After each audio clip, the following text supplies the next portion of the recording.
करीब 3 सालों से चले आ रहे रूस यूक्रेन युद्ध के बीच शनिवार को रूसी राष्ट्रपति व्लादिमीर पुतिन ने बड़ा ऐलान किया।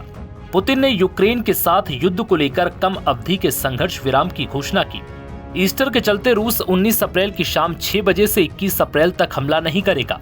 पुतिन ने यूक्रेन से भी ऐसा ही करने को कहा है। इसके साथ ही इस बात को लेकर आगाह भी किया कि अगर यूक्रेन इसके लिए तैयार नहीं होता तो युद्ध विराम नहीं होगा। पुतिन ने युद्ध विराम का ऐलान ऐसे वक्त पर किया है जब अमेरिकी राष्ट्रपति रूस और यूक्रेन पर संघर्ष विराम को लेकर दबाव डाल रहे हैं। पुतिन ने कहा कि मैं इस अवधि के लिए सभी सैन्य कार्रवाई रोकने का आदेश देता हूं। साथ ही उन्होंने युद्ध विराम को मानवीय कारणों पर आधारित बताया। व्लादिमीर पुतिन ने ईस्टर को देखते हुए मानवीय आधार पर सीज फायर का ऐलान किया है। उन्होंने कहा कि हम यह आशा करते हैं कि यूक्रेन की तरफ से भी ऐसा ही किया जाएगा। साथ ही कहा है कि हमने सैनिकों को किसी भी संभावित खतरे को लेकर आगाह किया है। अगर दुश्मन की तरफ से युद्ध विराम के नियमों का उल्लंघन किया जाता है तो हमारे सैनिक मुंह तोड़ जवाब देंगे।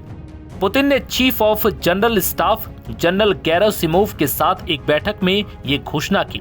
इस दौरान उन्होंने बताया कि यूक्रेन की सीमा पर 2 पॉकेट्स को छोड़कर कुर्स क्षेत्र का पूरा इलाका आजाद करा लिया गया है।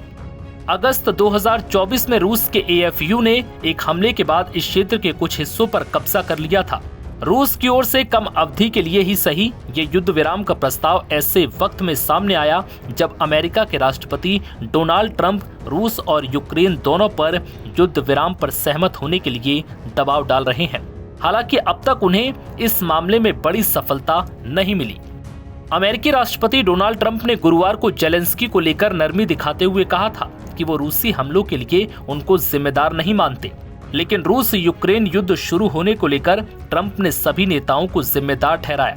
व्हाइट हाउस में इटली की प्रधानमंत्री जॉर्जिया मेलोनी के साथ संयुक्त पत्रकार वार्ता करते हुए ट्रंप ने कहा था कि मैं युद्ध के लिए जेलेंस्की को जिम्मेदार नहीं मान रहा हूँ, लेकिन मैं ये भी नहीं कहूँगा कि उन्होंने बहुत अच्छा काम किया। मैं उनका प्रशंसक नहीं हूँ। इससे पहले ट्रंप ने युद्ध के लिए यूक्रेन को जिम्मेदार ठहराया था और जेलेंस्की को लाखों मौतों का जिम्मेदार बताया था।